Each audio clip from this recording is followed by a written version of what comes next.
Gilliard. I got so much motherfucking design on right now. Break it down, bring it back, make it clap. I got 3 old thoughts, new block, where that thing. Bitches on my line, and you know they come straight. Hold up, what it not, 45, scope it cash like whoa. High fucking with these hoes up. Fotosintesis ada 2 reaksi, yaitu reaksi terang dan reaksi gelap atau siklus Calvin. Pada reaksi terang ada 2 siklus, yaitu siklik dan non-siklik. Siklik dan non-siklik terjadi pada yaitu tilakoid, tetapi perbedaannya hanya kalau siklik hanya melewati satu fotosistem atau P700, tetapi kalau non-siklik melewati 2 fotosistem, yaitu P700 dan P680. Selanjutnya, pada reaksi gelap terjadi pada stroma. Berikut ini adalah gambar dari kloroplast. Kloroplast meliputi dari stroma, grana, tilakoid, kemudian dalam, dan kemudian luar. Stroma adalah suatu ruangan kosong di dalam kloroplast. Tilakoid adalah suatu membran yang ada di dalam kloroplast. Dengan grana itu adalah tumbuhan dari tilakoid yang ada di dalam kloroplast. Energi foto yang berasal dari cahaya matahari akan diserap fotosistem 2P680. Selanjutnya, energi foton dari cahaya akan memicu eksistensi elektron atau terlepasnya akseptor elektron dari P680 yang akan ditangkap oleh akseptor primer. P680 akan mengalami kekosongan elektron yang mengakibatkan fotolisis air, yaitu H2O akan diurai menjadi 2 ion hidrogen dan satu atom dengan 2 elektron. 2 elektron ini akan menuju P680 untuk mengisi kekosongan elektron agar tetap stabil. Oksigen akan dilepaskan ke udara, sedangkan hidrogen untuk sementara waktu tinggal di ruang tilakoid. Selanjutnya, elektron akan meninggalkan P680. Elektron ini akan dibawa oleh plastokuinon, sitokrom, dan plastosiarin. Saat plastosiarin mengirimkan elektron ke sitokrom, 4 ion hidrogen yang ada di stroma akan masuk melintasi membran tilakoid menuju ruang tilakoid yang nantinya akan bergabung dengan ion hasil fotosintesis menuju ATP. Sintase pada saat melewati ATP, sintase terjadi fotosintesis terhadap ADP dan P sehingga dihasilkan ATP.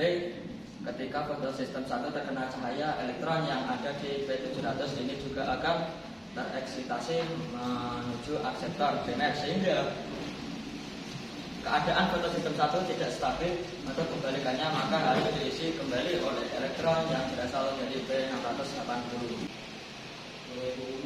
Maka elektron yang ada di plastosianin akan menuju P700. Selanjutnya, elektron dari P700 akan menuju ke reduksin untuk ditransfer ke NADP reduktase. Elektron ini bersama dengan NADH+ dan ion H+ akan menjalani suatu reaksi sehingga membentuk NADPH.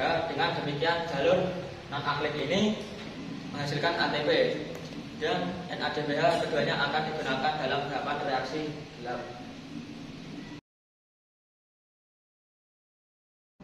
Fotosistem yang berperan dalam siklik ini hanya fotosistem 1 atau P700.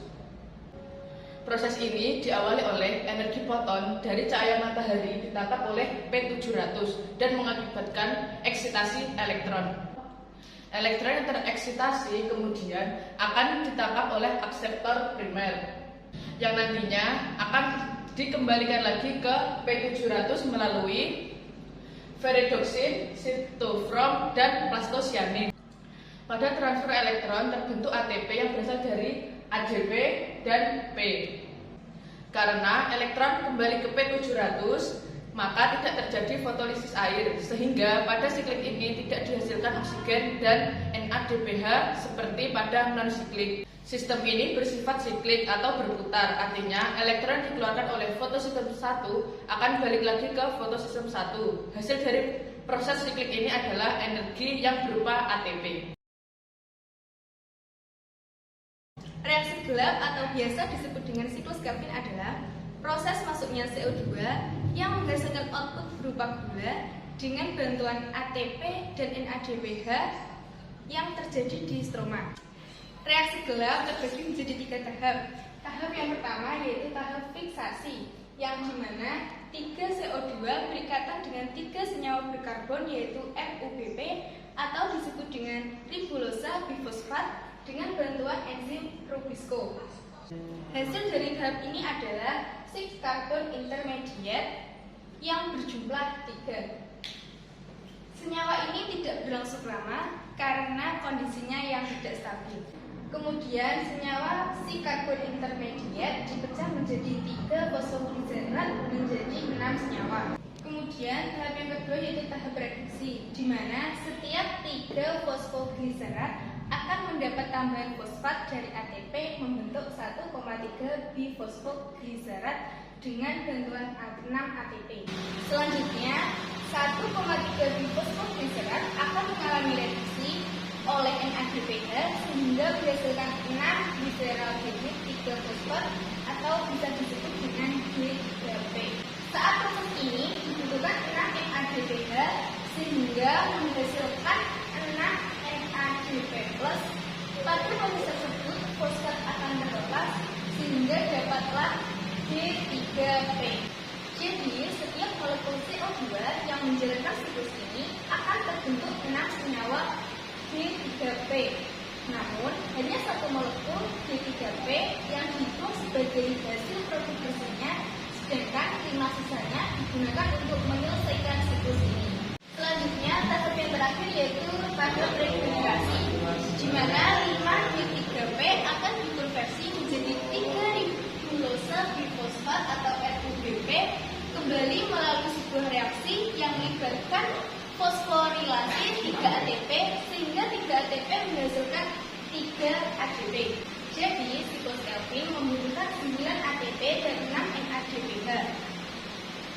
G3P yang dihasilkan akan digunakan material pembentuk senyawa organik. Contohnya glukosa yang digunakan untuk aktivitas tumbuhan itu sendiri, contohnya seperti pertumbuhan. Sekian, terima kasih. Jika ada kurang lebihnya mohon maaf. Semoga apa yang kita sampaikan bermanfaat. Wassalamualaikum warahmatullahi wabarakatuh.